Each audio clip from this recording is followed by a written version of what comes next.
Hello everyone and welcome back to the SteemTrail Gaming podcast. Today is the 6th May of 2018.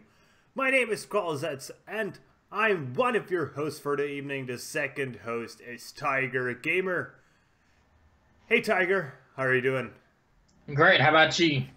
I'm a lot tired today. Was a long day somehow, even though it was a normal day. Oh, wow.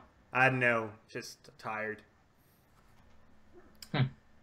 So, we're here to talk about video games, so let's do exactly that. Tiger, Yes. tell us, what have you been playing this week?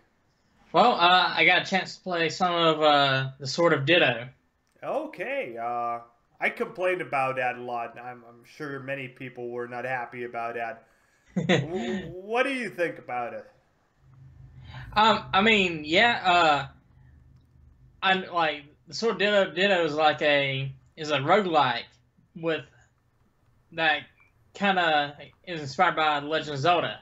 No, in fact, it is inspired by Legend of Zelda because I see a lot of tropes from the Zelda series in this game. But yeah, even though it's a roguelike, I would say the tedious part of the entire game would have to be when you die.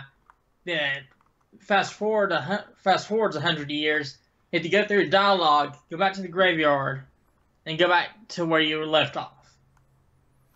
Yeah, that was one of my complaints. I was like baffled why this mechanic was introduced to the game. I don't know how many roguelites do you play? I've played a few.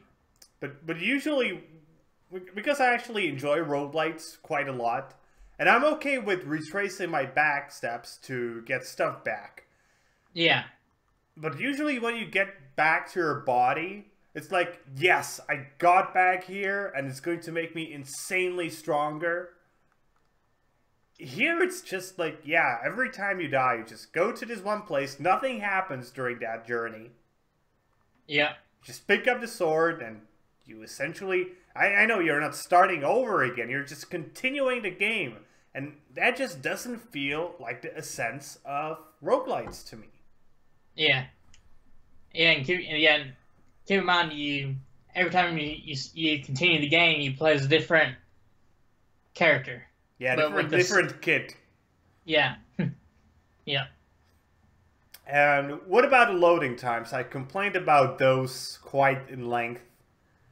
Well, they're not a problem unless if you're having to go back, like if you die and you have to go back and do all that crap again. That's where the tediousness comes in.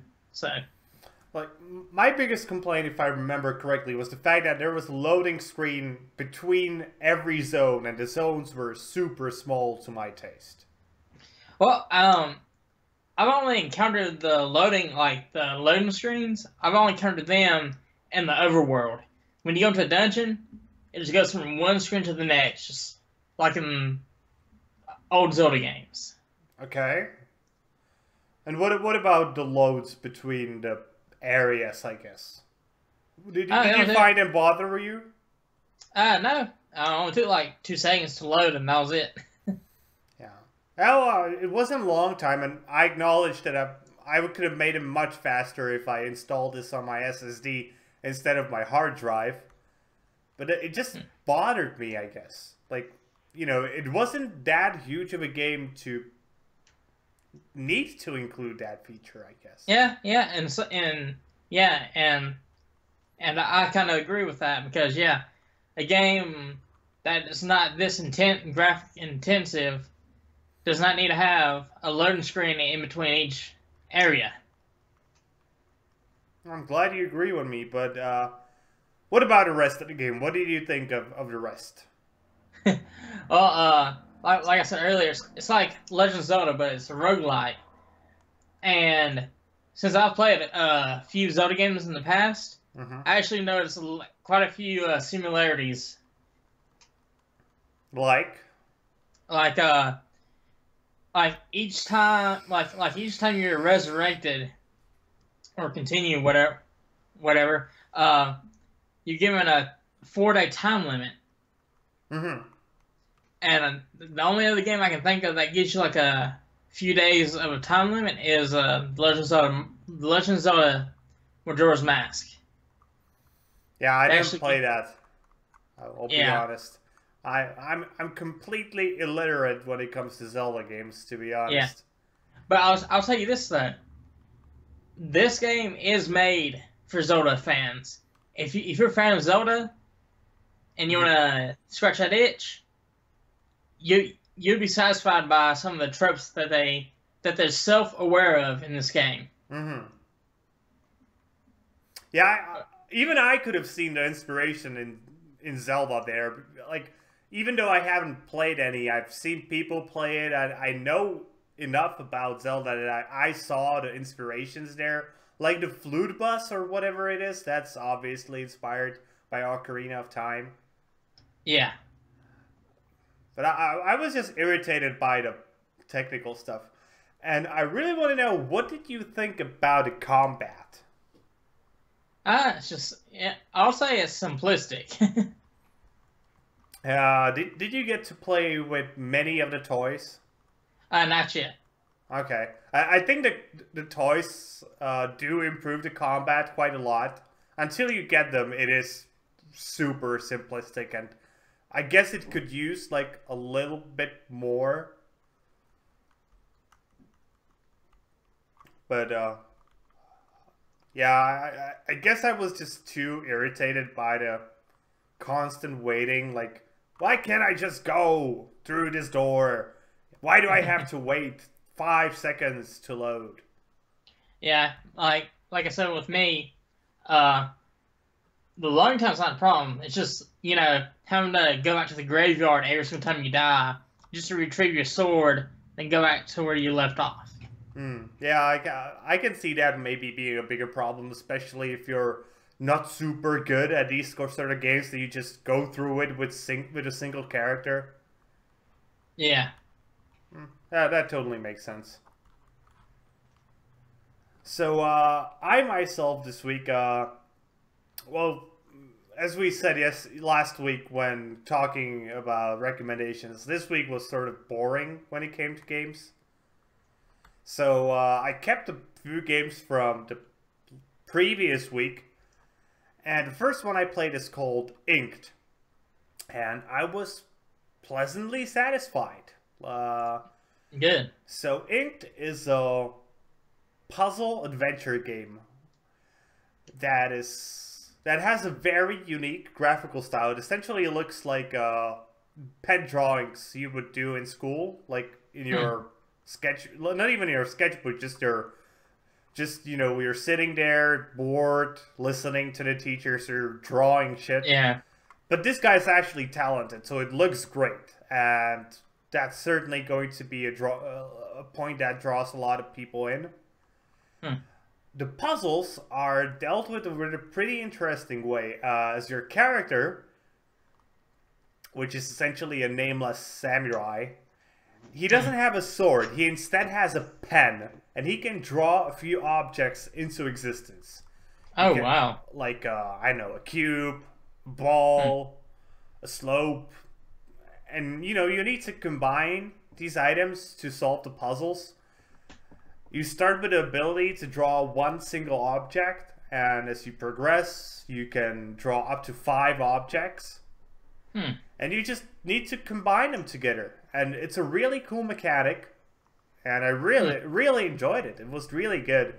And if you're a fan of really story-heavy games, because this game is heavy on story, and on top of that, the story itself is pretty heavy, without going into any spoilers. That's what I really liked. Oh, wow. But the thing I think like the most is the way the story is presented. So I would say about 80% of the story, if you realize what's happening, is presented to you throughout the gameplay.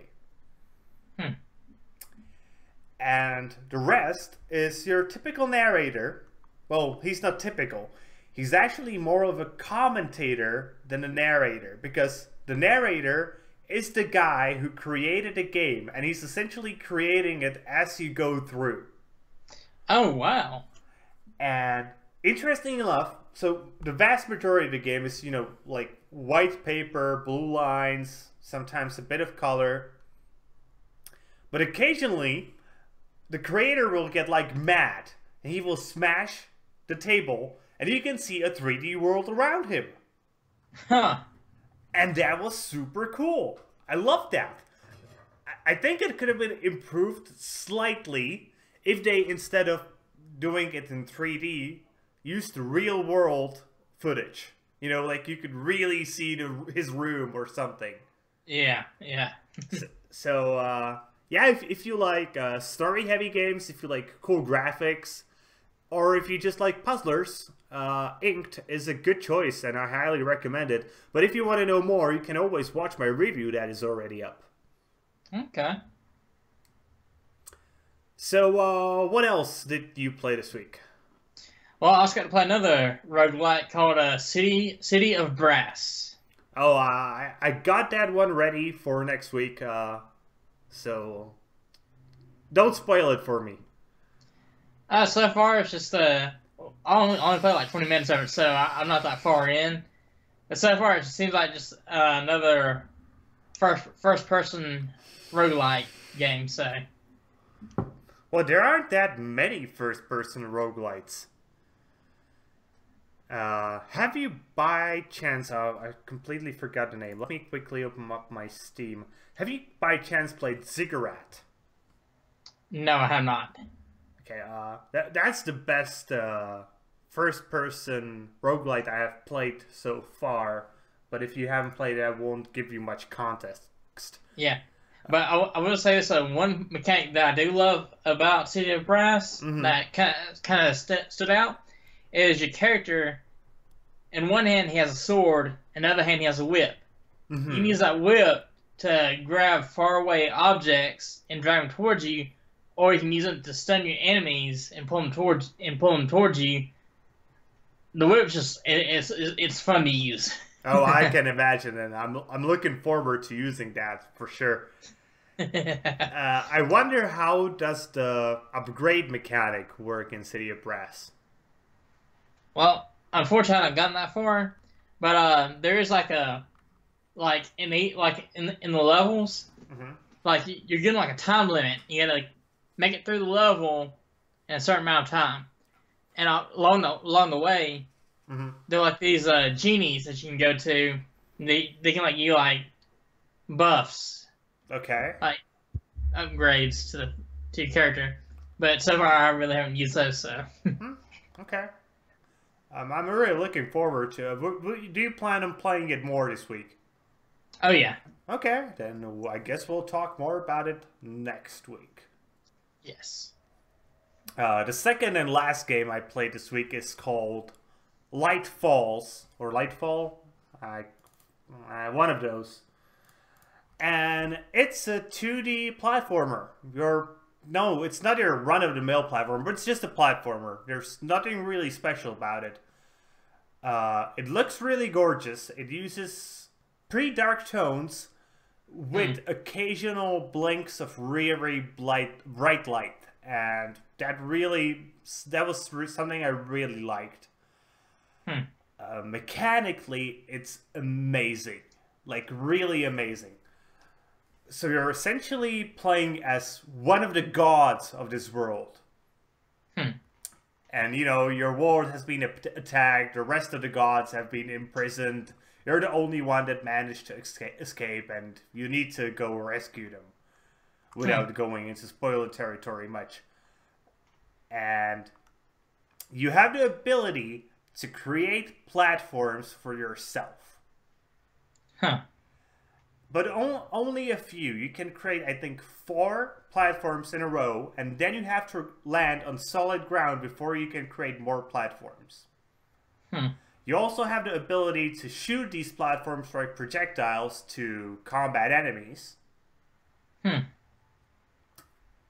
And I think it's a genius mechanic, because it allows you to take so many routes through the level.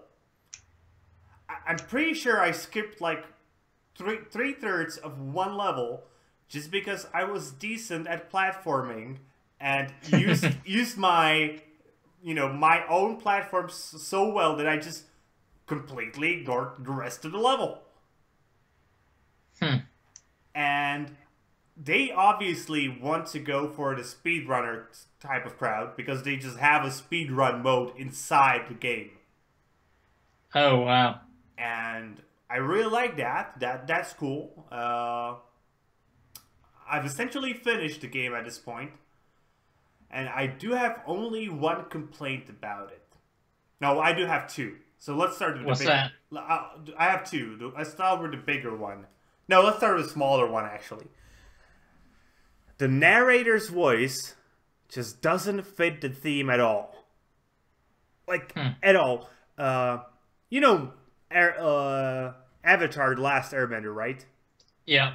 And you remember King Boomy, the Yeah. this guy sounds exactly like him. Like, I was sitting here and I was like, okay, my girlfriend, she also really likes Avatar. I was like, okay, could you sit here for a moment and tell me, what do you think of this voice? It's like, that's Boomy! I was like, well, yeah, but actually not. It's somebody else. It's a different voice actor. I actually searched for it because I was like, is it him? No. But the theme of the game is really dark. And if you remember Boomy's voice, he's really friendly and halfway crazy. And the narrator in game is like, he's an owl. And he's like the last of the order of the defenders of the realm, the night owls. And he sounds like fucking Boomy. And it just doesn't fit at all. And I was like, why? And he's constantly talking, like constantly. I was managing to finish levels quicker than he finished his dialogue. And it was sort of insane. I was like, shut up for a moment. But I know this is a really minor complaint. This is not something that will destroy the game for you. If you really want to just disable the sounds and play your own music, you will not lose that much. But my bigger complaint is about the movement. And even though this is a platformer, and platformer is about really precise movements. Yeah. When you're fast, it's fine. As long as you don't stop, it's fine. But when you start moving slow, the controls just are, I know, I'd call it almost blurry. If that makes sense. At the start, I had problems with getting on top of platforms. You have the ability to cling to walls and jump from them. And I had... Whenever I did that, so I would get to the edge of the wall and try to jump on top of the platform, but I know I was expecting to jump, and that would take me straight up, and then I would go slightly to the right. No, but it takes you to the left, okay, but you have to battle that momentum and get down to the right, and until you get that into hand, the controls don't feel especially precise. But once you get used to that, it's actually okay. And it took me, I don't know, half an hour to get used to that. But I think the first half hour is just so crucial these days. Because if you just don't catch the attention of your consumer straight away, they will refund the game and go buy something else. Yeah. But I highly encourage you guys, if you bought this, stick with it. It's a good platformer. It is really good. It has tons of cool mechanics. And there's one puzzle inside. It's exactly one. And then now that I think of it, there's one more complaint. If you are a completionist and you want to go for, you know, discovering all the lore of this world because that's just something you do, honestly, there's too much of it. Oh, wow.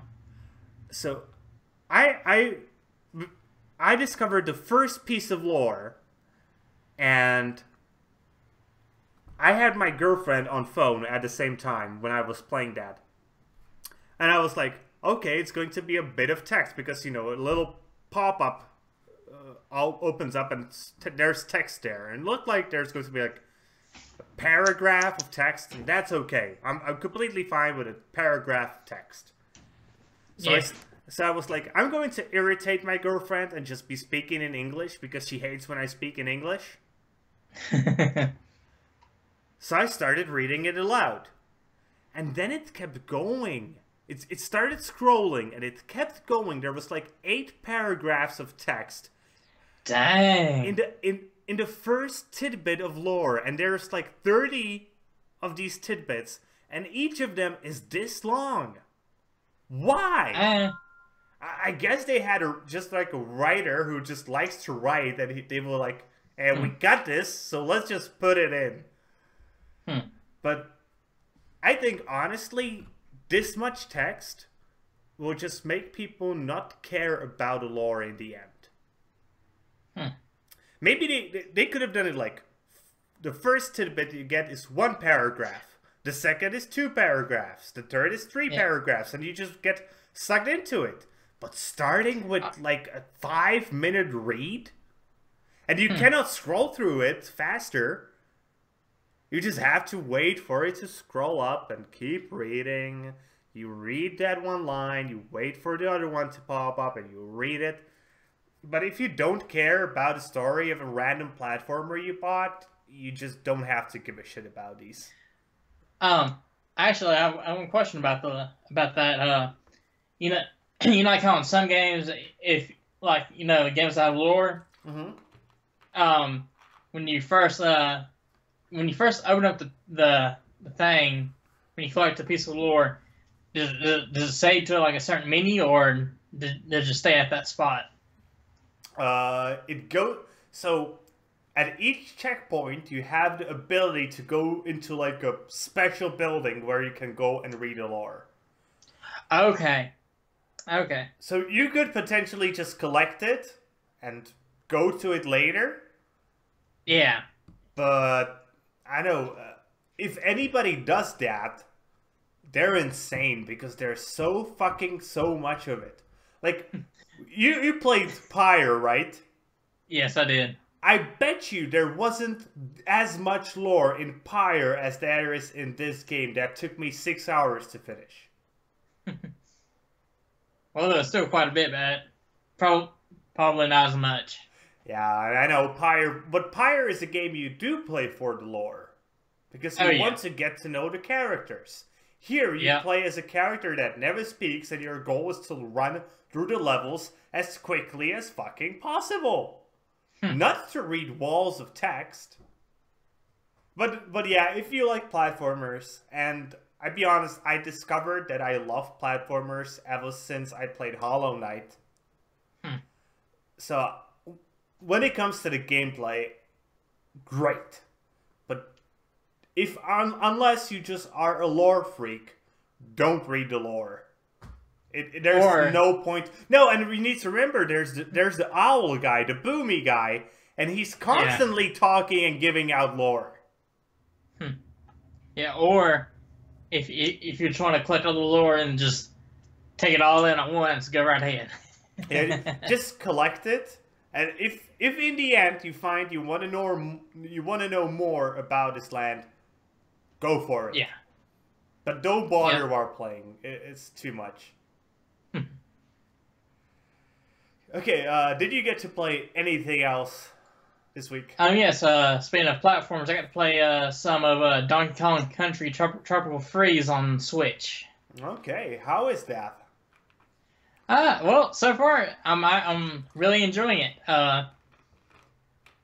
There are some parts that are kind of challenging because like, in this game, you have to, like, sometimes you have to die just so you know what's coming up next, so you can avoid it. So in this game, you will die a lot. Okay, so I don't like that when that happens in platformers. I personally, because I prefer if it's all about being in the moment, and if you can dodge in the moment. Not that you have to go through the level 68 times just to remember every single trap and jump over it at the exact precise time. I prefer if it's just like, okay, just watch the screen really closely and you can go through it. So is it the case that if you were better, imagine that, you could do it, but you're just not that good? Yeah, this is my first, I haven't played Donkey Kong game in like, 15 years, so. Okay, so it's more likely the case that it's just hard. Yeah. Okay, I'm fine with that. I am. Yeah.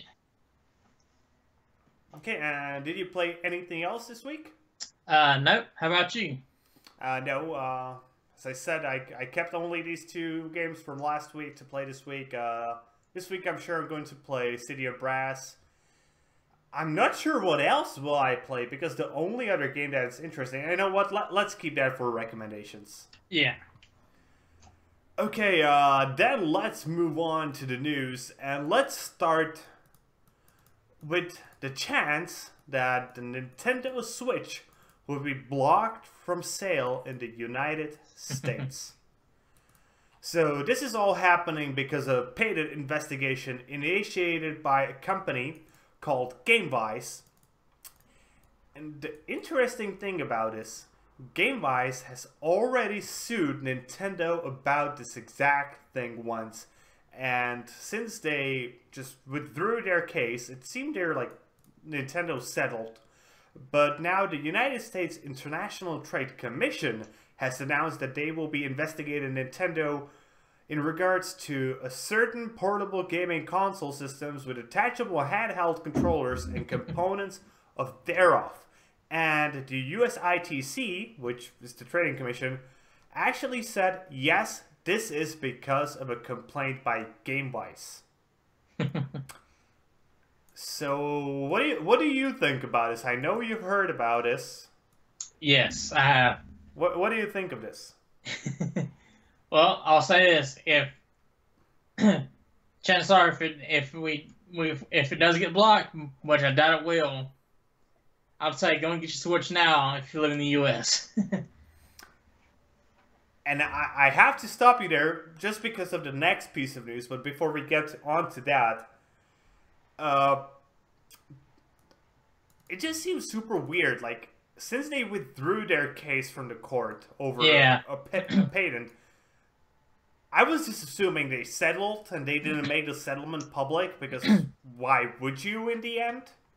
Yeah, and also, of course, like their accessory, like the company that was suing Nintendo, their accessory attaches to like tablets and smartphones, which even though they attach to mobile devices, other than that, they're like the Joy-Cons and whatever that thing's called. They're not similar in any other way. Well, besides they do make those things, but they also have a patent for a tablet with detachable controllers. And that was the thing they were suing on, for infringing on that patent. Not, on the fact that they do have controllers for mobile and tablets. But I know this is a quirk of American law, that patents are completely ridiculous at your side. Yeah. But this just doesn't seem like something that should be patentable at all. It's such a simple idea. It's like... Yeah. It's the same thing like with when Apple was suing Samsung over the fact that the Samsung phones look similar to the iPhone.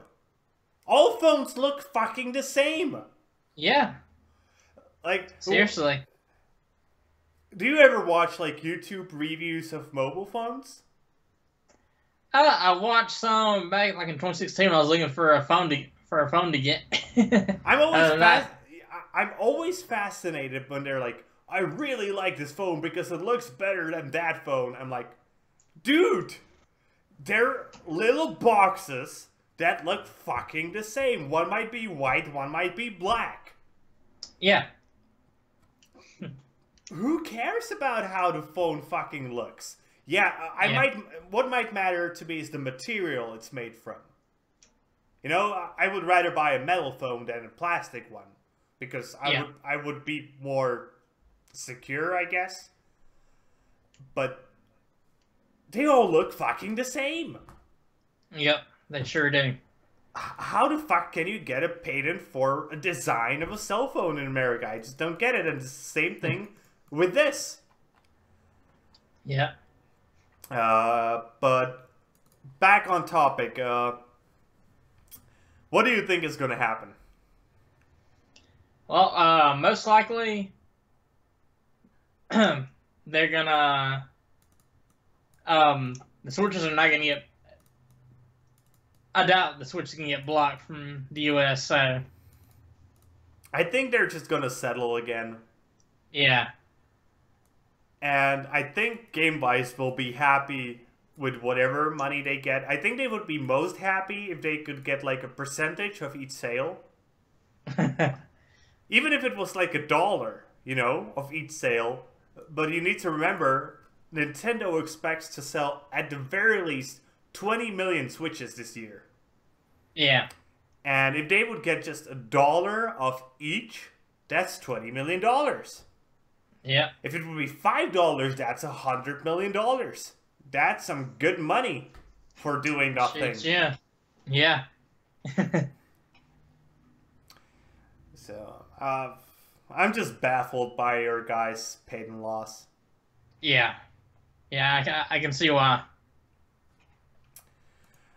And to keep with the Switch for a moment, and the reason why I'm saying maybe you should wait to buy a Nintendo Switch is as Nintendo is redesigning the left Joy-Con for the Nintendo Switch. Don't worry, it doesn't mean they are changing the layout or anything like that. They're just changing the internals to put the antenna to a better place. Because actually a decent number of people have been having issues with connectivity on the left Joy-Con. Have you experienced any of that? No, I have not actually. And I wonder, like, because I'm guessing this is more happening to people who are probably playing in multiplayer. You know, Possible. Each person has one Joy-Con, and you're sitting both, like, let's say a meter, maybe 2 meters away from the Switch, so you can both see the screen. Have you played in that sort of scenario, or do you play mostly just either in front of the TV or with the Joy-Cons attached? I remember a while back I played Mario Kart 8 with my younger sister with holding the Joy-Cons on their sides, and I didn't experience any connection problems with that either. Okay, I guess you're either lucky or you just haven't had a problem with that, but many people have. Yeah. And Nintendo is finally addressing it. They tried to address it through software and firmware fixes, but obviously the solution to problems with the antenna is to put in a better antenna. And that's what they're doing. So maybe I'm going to guess that the cease and desist order from the Trade Commission will probably take a few months until it takes place.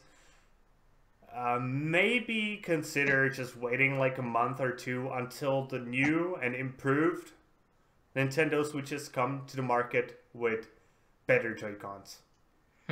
That's my only, like, why I wouldn't buy a Switch at this exact moment.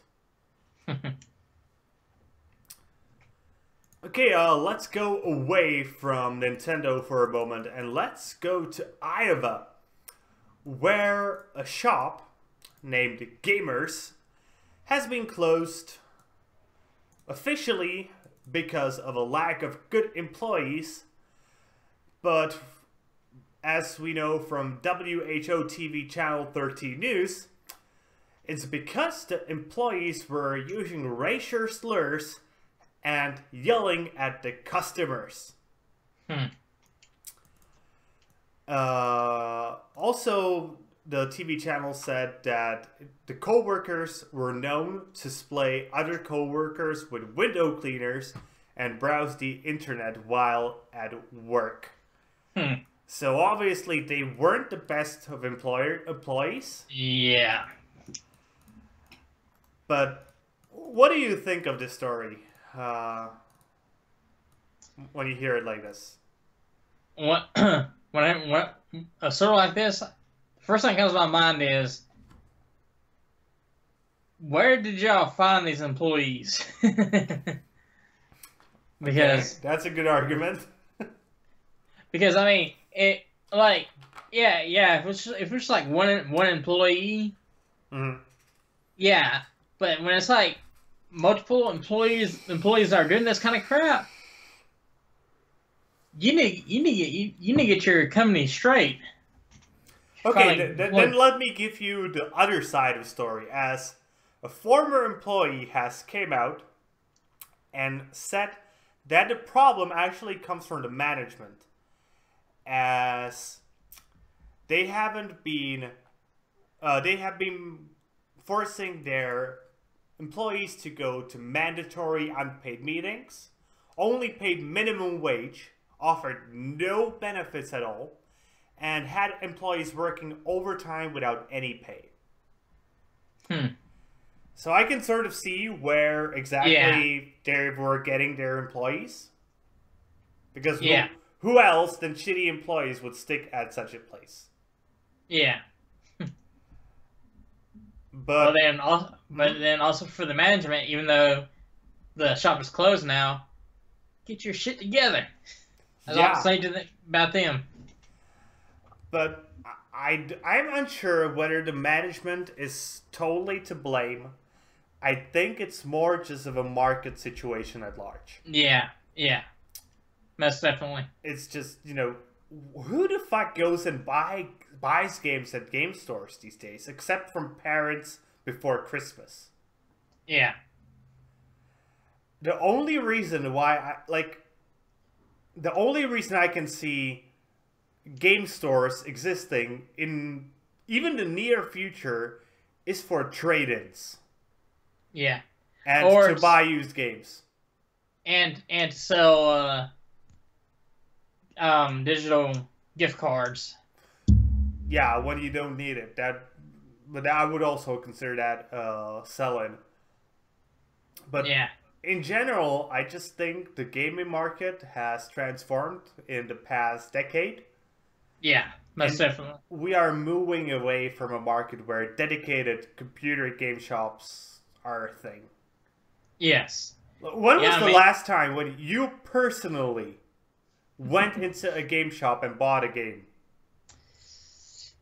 2015. And you're an avid console gamer. Yes. I personally haven't done that. I would say since like 2010. Because why the fuck would I do that? Yeah. And even then, I think I bought something like a 5-year-old game at that point because it cost like $2. Yeah. I was just, I was going through a shop. I was bored. I was like, yeah, I'll just go in there, see if there's something interesting. And there was, I think it was Gothic, the original Gothic game, which I bought for like $2. I was like, Yeah. I was happy with with what I bought, but I don't go there to buy games. Yeah. Yeah, shoot. I mean, these days, shoot, all my games I got them digitally for Yeah, Switch, Xbox, and PS4. All and digital. for the PC as well. And the PC market, on top of that, we don't even have trade-ins because Yeah. you cannot trade in a Steam game, and the vast majority of games you buy are from Steam. And Yeah. this might be an interesting tidbit for you. I don't own any games at this point. I only rent them. Huh. Because if you read the terms set by Steam, you actually don't own the games. You're only given access to them. Yeah, true. And that's a thing many people don't realize. Like, I wish more people would read the terms and conditions, Hmm. because Well, everybody remembers this, the South Park episode, but nobody lives by it. Yeah, yeah. Shoot, I mean, honestly, all they're doing is selling you the license to play the game. That's Yeah. it. And if they decide you're no longer a good consumer, they can just ban your account and you lost your like 500 games you bought. Shit out of luck. You agreed Yep. to the terms and conditions. Yep. In fact, I would say on PC, Hmm. and this is my opinion. My problem with especially like with PC gaming now, like like like if you say something's on PC and they ask if it's on Steam, on Steam, Hmm. pretty much like Steam's becoming a centralized gaming market for the PC, which I think sure it gives developers a leg up, but it also pretty much gives them no other choice but to go on Steam rather than selling on their own website. Yeah, if you're not on Steam and you're not EA or something like that, you're shit out of luck. I honestly think even EA games usually appear on Steam eventually. The only company I can think of that can do without Steam at the moment is Blizzard. Yeah. And not even Activision Blizzard, just Blizzard. Yeah. And City Project Red. I don't think they are okay without Steam. I think they wouldn't sell nearly as many games without Steam. Possibly.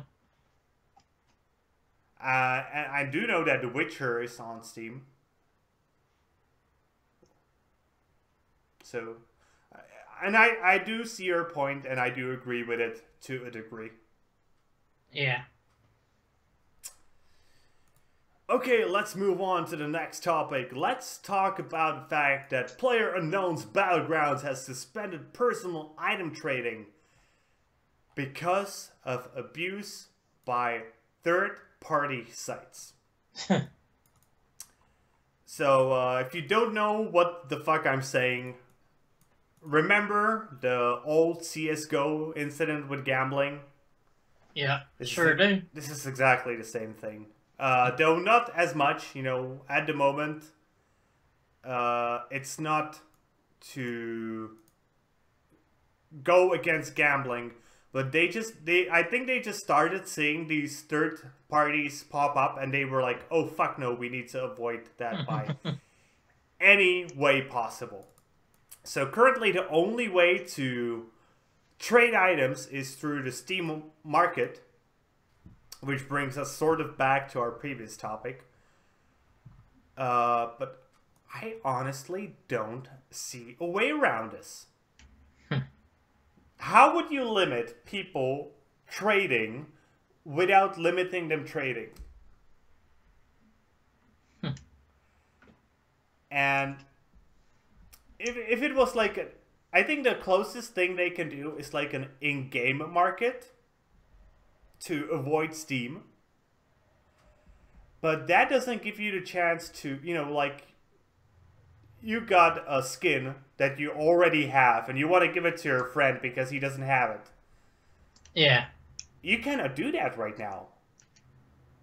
The only way you can do it is to put it on Steam for a super low price and hope they are super quick and buy it super quick.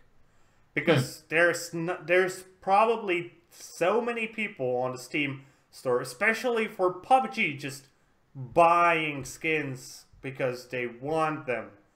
And if they see one for super cheap, they're just gonna buy it. So, and I just don't see a solution. Like, if you allow trading in any sort of way, then people will just, again, be able to use a third-party site to create deals. So, do you see a solution? No, I do not. I honestly, it's not a solution, but it is. Get rid of loot boxes. There you go. Because then you can just buy exactly the items you want and don't have to hope that you get the thing from a loot box. On top of that, let's say, I don't know, an orange skin costs $5 in PUBG if you buy it directly. Who would then buy it on a third-party site for 10? Yeah, really?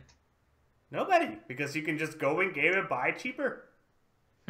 That's the closest thing I can come up with like a solution, but it's not really a solution because you still can't just buy something for somebody else. Though then it could be done through like gift codes. Here's a gift code for $5. You buy whatever shit you want. Or, you know, like, do you want to buy this item for yourself or for your friend?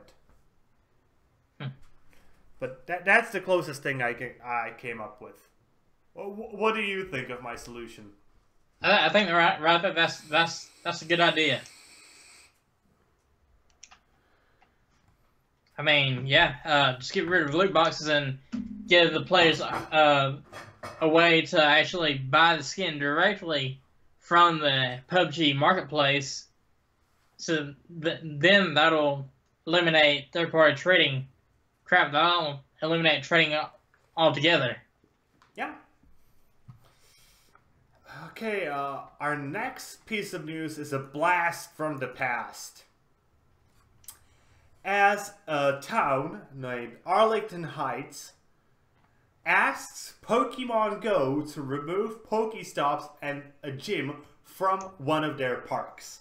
So when I was reading this, I was like, didn't we already go through this like 2 years ago when the game came out? Yeah, really? So apparently what's been going on is there have been more and more complaints, and finally the city council decided to do something about this. As the people who were driving around the park in their cars were playing Pokemon Go while fucking driving. And I'm like, seriously? People are still this dumb? And then I remembered, yeah, people are still dumb. Yeah. So, do you think Niantic should remove the game? Remove the features of the game from the park? Well, if it help prevents any wrecks, go for it. But honestly, the biggest surprise out of this is people are still playing Pokemon Go. Oh, it's still massively popular, like insanely. And I personally haven't seen a single person playing it anymore, but it's apparently still massively popular. But good for them. It's Pokemon, I guess. People just fucking love Pokemon. Yeah. And I'll be honest, I also went through a phase when I was like into Pokemon when I was like in 3rd, 4th grade, I think. But we weren't, because we at that point were a dirt poor country still. We weren't collecting the cards. We were collecting stickers from bubblegum. Oh wow. Yeah. Shoot. Yeah, me personally, I don't play Pokemon Go. I did give it a try, but considering I live in a rural area in the U.S. Yeah, if you're a city boy, maybe it's more fun. Yeah. And when it came out, I also lived in a very rural area. And even though I had a Pokestop, like, a Pokestop was right in front of my house. But I didn't get into it. I think my little sister, and you need to remember my sister is 11 years younger than I am. She played it for a while because, you know, Pokemons are cute, I guess. Yeah. Also, a little side note, there was an article this week about another Pikachu evolution that was never released. Originally, Pikachu was supposed to have 3 evolutions. Did you read that? Actually, he does have 3, but... You know what I mean. I know. Yeah, and I but what? but the Raichu wasn't ever planned. Not Raichu, Pichu. Yeah. Originally, it was supposed to go Pikachu, Raichu, and then Gorochu, I think. And the Gorochu was fucking terrifying. Yep. He was supposed to be like horns and like the god of thunder, essentially. So yeah, it was just like a little tidbit that was interesting this week to me, I guess. Yeah. And just another side note, feel that still in Pokemon. I'm still in Pokemon. My brother's still in the Pokemon. My sisters are still in Pokemon, and we're getting on up there. So Yeah, I've been into Pokemon only as a kid, and I think the difference was, there weren't that many children with Game Boys here, and the cards yeah, never really got off the ground apart from big cities. So we never got into the games. We got into the anime. We were insane about anime. oh man, yeah, shit. I remember back in back when Pokemon came out. Me and my brother, we were real young. We had Pokemon cards, had the games, had VCR tapes. Oh man, I'll say one controversial thing here. what's that? Digimon was a better anime than Pokemon. Yeah, Digimon anime better, but the games. Oh, the game sucked. Yeah, the games of Digimon sucked, but the Pokemon games, freaking awesome. Well, In fact, that's actually one reason why I bought the Switch. you know what was the original deal with Digimon? Like the original toys. What what they were? What were they? They were Tamagotchis for boys. Ah. Because Tamagotchis were for girls because you were caring for a little cutesy little thing, and Yeah. Digimons were supposed to be a battle ones for boys. Yeah. So that was originally the shtick. Yeah. Okay, let's move on from Pokemon. Let's go to Overwatch into South Korea, as hack developers, two of them, have been sentenced. One got fined for $10,000 and the other has gotten 2 years of probation. So to give a bit of context, near the end of 2016, South Korea passed a law that is criminalizing the creation and distributions of things like aimbots, wall hacks, just hacks in general. And following a year-long investigation conducted by the Seoul Metropolitan Police that ran from January to December 2017, 13 Overwatch hack creators were arrested and 2 of them have been sentenced. I have a question for you. What's that? Which one do you think got the harsher punishment?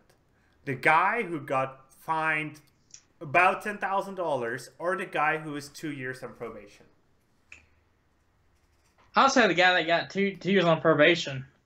I'm glad you agree with me, because as far as I was talking, my friends advised like, oh dude, I would much rather go on probation than get fined $10,000. I'm like, seriously? Do you realize that if you're a person who makes a living by creating hacks, that means you no longer have a fucking living? Yeah.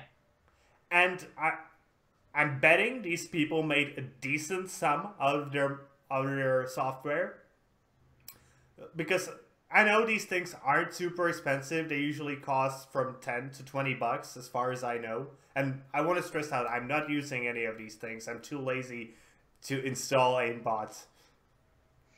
But let's say it costs $10. If he sold it just to 1,000 people, that's the fine money. If he sold it to 50,000 people around the globe, he's $490,000 in plus. Yep. So yeah. And I wonder, do you think creating hacks should be punishable by law? In all honesty, I mean, yeah, because like if you're if you're creating hacks for online games, Mm-hmm. and and in those said games you're breaching the agreement, Mm-hmm. then yeah, I think that helps. Like if people start getting arrested for this Mm-hmm. kind of crap, that'll discourage cheaters from actually cheating on these online games, which will keep the player base interested, then rather than them moving on because of cheaters. Okay, then let me ask a different question. Do you think a company that makes lockpicks should be found guilty of conducting illegal activities? Well, now that right there, uh, Because essentially that's the same thing. yeah, true. But Now I like caught you. Now I caught you, man. actually, no, I'm actually just trying to think of. But like, yeah, one difference between a lock and a freaking online game is there's actually like an agreement that you sign. But So but you could create piece of software without necessarily agreeing to the terms and conditions. yeah, sure, You could just have a friend buy it and he would agree to them and he would lend you the game so you could see the game. See the code. yeah, So I honestly think if you believe companies should be allowed to make lockpicks, then people should be allowed to make hacks. I'm all for punishing the people who use them, not by law, by the company, getting them yeah, banned, yeah, etc. yeah, like the developers like Blizzard. Hmm. If they have a problem with the hackers, deal with it the way you see fit. It's your game. They agreed to your terms of service, so do what you will. But I don't like the fact that the state is getting involved in this. It just seems to cross a line for me, personally. Yeah, sure. I can see that. Okay. Let's move on. We got 2 hardware news coming up. I know you don't care about these. So the first one is about the GeForce Partner Program, which has been thankfully killed by NVIDIA. To give you guys a bit of context, so the GPP, the GeForce Partner Program, was announced about 4, maybe 5 weeks ago, and the company pitched it as being your typical partner program where companies who make video cards, like MSI, GameWord, Asus, and all of these get access to things like early access to the chips and better marketing promotions. And all sounded fine and dandy until a few documents were leaked and some lawyer went through them, and essentially it was discovered that if you agree to this partner program, you cannot use your gaming lineup for both NVIDIA and AMD products, because there really isn't any other chip maker for GPUs at the moment. And on top of that, concerns about the fact that if you don't agree to the program, NVIDIA could sort of punish you by limiting your supply of their chips. Making you essentially, worthless because you cannot make graphics cards without the GPU inside. So there was a lot of controversy. I gotta say, one of my favorite channels on YouTube, Linus Tech Tips, if you are into hardware even by the slightest bit, I highly urge you to visit this channel because it has just awesome production value. It's amazing. They were one of the guys who were really against it. And they were part of the reason why it is cancelled. And I'm very glad that it is cancelled. Because NVIDIA already has the lion's share of the market. They control something like, the last estimates I read was something between 65 to 70% of the market is owned by NVIDIA at all levels. And the higher up, the higher you go up through the levels, you know, if you start with low range graphics cards, it's actually around 50-50. But if you go to the high end graphics cards, it's like 95% NVIDIA, 5% AMD. Dang. And there's a good reason for it. The AMD products of the past 2.5 generations sucked. They weren't good at all.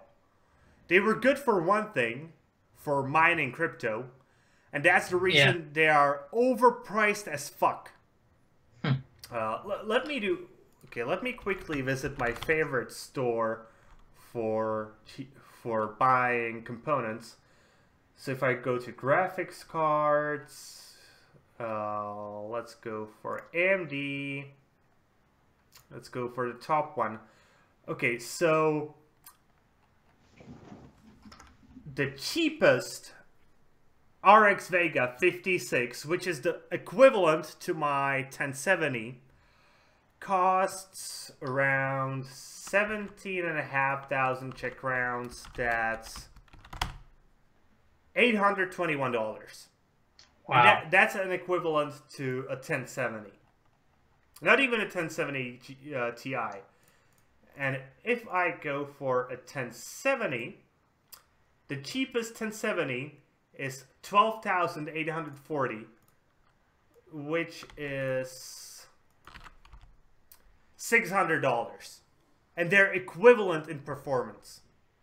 Like, almost exactly the same, except for a few specific games that are using the Vulkan API, like Doom.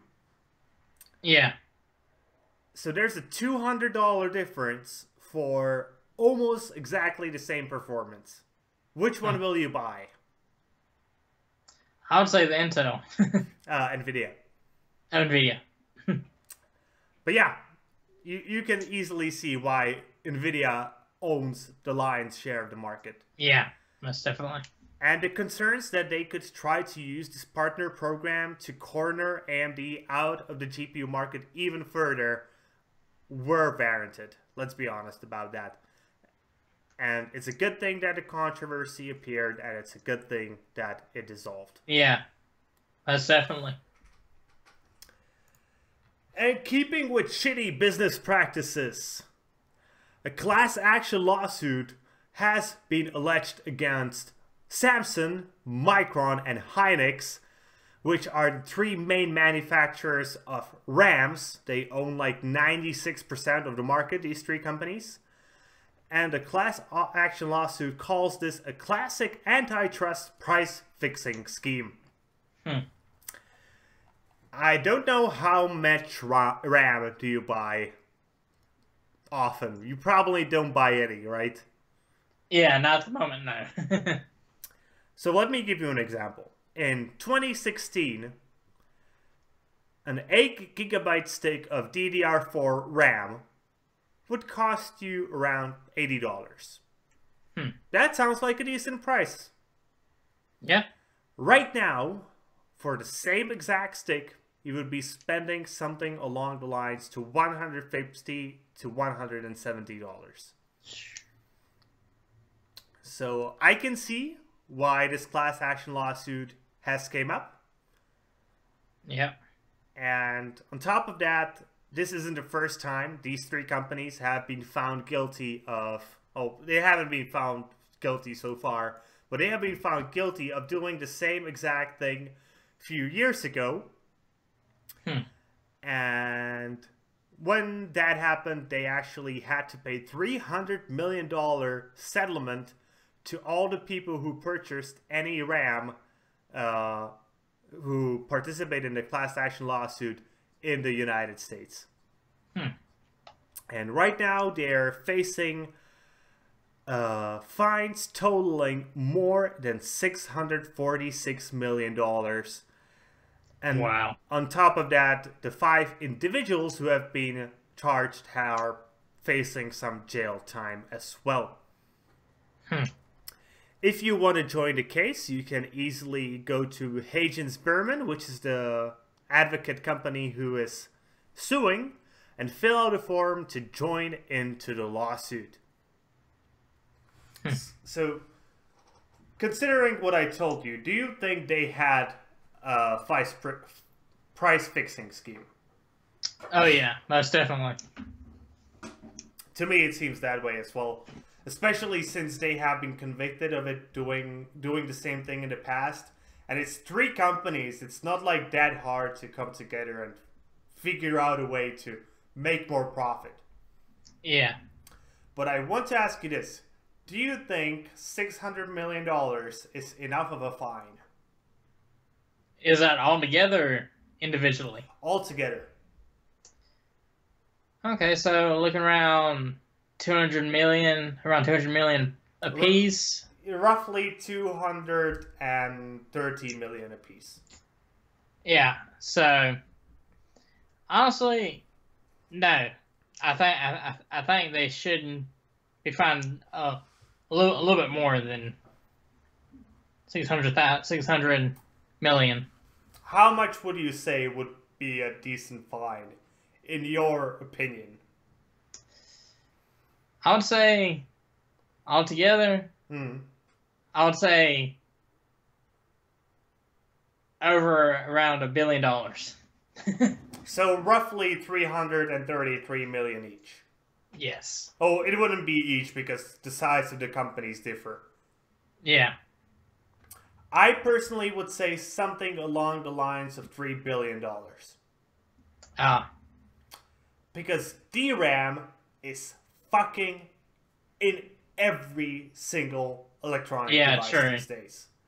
Your cell phone has RAM. Your computer, your notebook, your console, your internet router has RAM in it. And these companies are making so much money right now, I think they should be so fucking punished so they think long and hard before they ever do something like this in the future again. Yeah. And I highly urge anybody who has purchased a single piece of RAM to join into the lawsuit if you are from America. Maybe you should ask your dad if he bought any and ask him to join. I doubt it. Okay, that is essentially all for the news for this week. Yeah. Do you have something you would like to add? Nope. That's pretty much it. Okay, then let's go into our last segment. Let's go into recommendations. I got only one. How many do you have? Just one. Okay, then go first. Alright, I'd like to recommend Conan Exile. I'm gonna give this game a try as well this week, so it's coming to PS4 and Xbox One on May 8th, so I think that's a good recommendation. I played the early access version of that and I enjoyed my time. And if you have any sort of inclination to liking of the universe, I highly urge you to do that. I personally would like to recommend a really old school kind of game, Pillars of Eternity 2 Deadfire. Yeah. Yeah, I remember I recommended this at the beginning of April. Unfortunately, I guess it got delayed to this month, so. Yeah, it's going to be coming out as well on the 8th. It's a game by one of the legends of the computer genre, of the RPG genre. On Obsidian. PC. It's from Obsidian. It costs $45.99 for the standard edition. And if you like old school RPGs and you have the patience to play them, you should not miss this. If you liked anything like Icewind Dale, Neverwinter Night, Baldur's Gate, you need to have this. And I guess that's all for our recommendations for this week. Yep. So it's slowly time to bring the show to an end. So let the showing begin. Yes. You want to start? Sure. You can find me on YouTube as Tygergamer. You can find me on Steam at Tygergamer. And you can find me at YouTube as Kralizec Gaming and on Steam it as Kralizec. We both hope you enjoyed today's show. If you did, please consider giving us a thumbs up here on YouTube and subscribing to the channel. If you are watching on Steemit, maybe you want to give us an upvote and follow the blog. Either way, be sure to leave a comment and be sure to tune in tomorrow as the daily gaming news series returns. With that being said, see you guys later with more gaming content. Y'all have a good one.